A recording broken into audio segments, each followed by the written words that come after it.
Good morning, everyone. This is Chad from Gruff Family Projects, and today we're going to go out to my brother Scott's and see what's going on out there.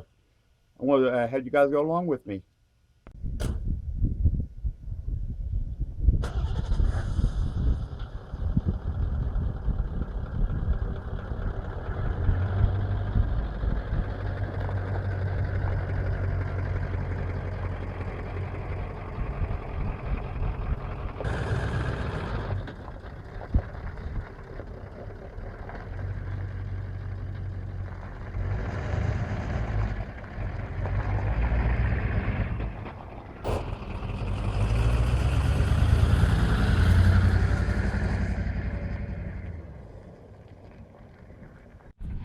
Well, friends, here we are. We're pulling to my brother Scott's house, and let's see what he's got going on over here. Me and him together, we're always up to something interesting.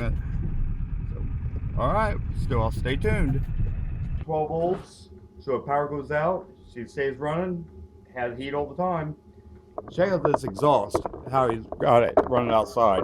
Goes through the pipe, out this board, got the air intake flowing right here through it. That way it keeps it all cool right here. It's cool to touch.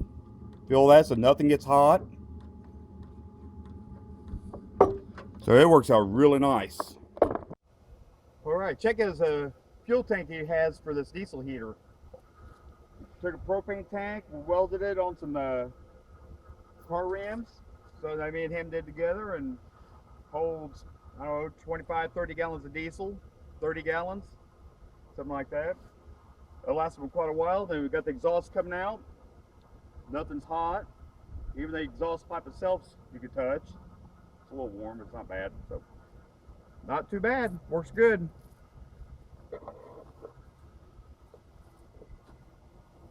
And look at the size of this house he's heating with that. It's not a small house. It heats it just fine.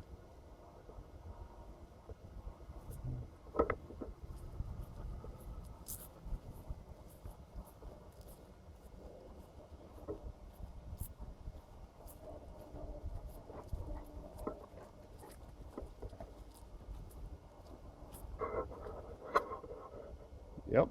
So guys, what do you think of that cheap Chinese diesel heater? He got it off eBay for, I don't know, a little over 100 bucks, 150, something like that.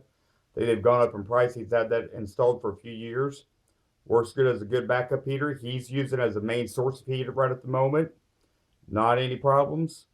So the price of diesel, but it's not too terribly expensive compared to other fuels. And it works with no power. So it's something that you like to do, just go say leave a comment. I can get back to you, show you how he go through more steps how he did it and everything else.